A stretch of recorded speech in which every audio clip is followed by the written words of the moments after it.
Let's talk about Ahsoka Episode 5 because that was peak Star Wars. Dave Filoni deserves the keys to Star Wars. Give it to this man now. Allow him to be unleashed because this episode was made from the heart, from a Star Wars fan, and that's the best case scenario. It was so meaningful, not only as a Star Wars fan, as a Clone Wars fan, as a Rebels fan. They brought the brilliance of that animated show to live action, and it was perfect. Everything about it. From Clone Wars Anakin in the Jedi armor, to Captain Rex, to a glimpse of the Siege of Mandalore, from the seamless transitions of light side Anakin to dark side Darth Vader, to the fight on the world between worlds between him and Ahsoka, to Ahsoka the White being enlightened after her final lesson from her master Anakin Skywalker after learning that he is not just death and war, but has become more than that, to step outside of his shadow, the Shadow Warrior, and becoming the most powerful Jedi that she possibly can be. This was Star Wars. I mean, just look at this shot here. This has to be in contention for one of the greatest shots and transitions in Star Wars history.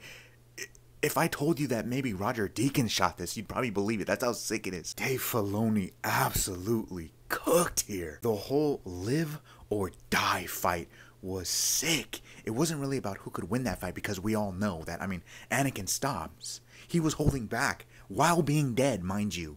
He was holding back. He's the GOAT. It wasn't about who will win the fight.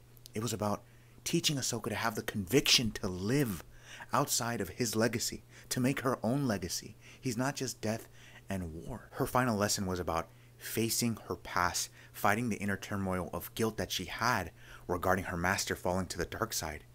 She believed that maybe she could turn into Vader if she kept fighting as a soldier.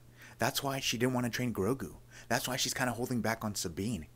Her fear of turning to the dark side. But what does she learn? That she is more than that. And she chooses to live and fight with conviction. No longer fear. That was her final lesson from her master, Anakin Skywalker. She's tested by him, which is why we see the Sith eyes. Baylan Skoll beat Ahsoka because he played on her fears, knowing that she's being held back by her self-doubt, her guilt, her fears of failing like her master did. But that's no more. She is now Ahsoka the White. This is a 10 out of 10 episode. Everything about it was perfect. It was also amazing as a fan to see Anakin Skywalker finally have the power to save the ones he cared about from dying. We saw him do this with Ahsoka at the end. There's hope for you yet. He is one with the Force. He is the chosen one, the All-Father, the GOAT. The parallels to Rebels and Clone Wars was outstanding. And the way that Anakin was able to utilize the world between worlds to visually show Ahsoka her past as he teaches her this last lesson was just brilliant. It honestly felt like I was watching Star Wars Revenge of the Sith again.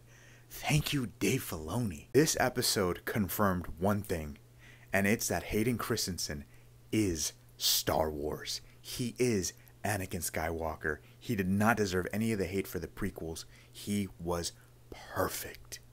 And he is the best one to ever wield a lightsaber, especially when you reanalyze this fight between him and Ahsoka.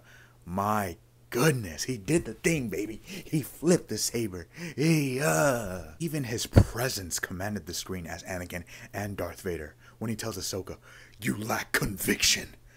Chills. Seeing Mandalorians that served under Maul during the Siege of Mandalore was mind-blowing. I could have sworn we were about to see Darth Maul since we did see Ahsoka fight him in Clone Wars. Jacen Syndulla, Kanan's son, being Force-sensitive is so exciting. He is the future of Star Wars, and I think he'll be a powerful Jedi.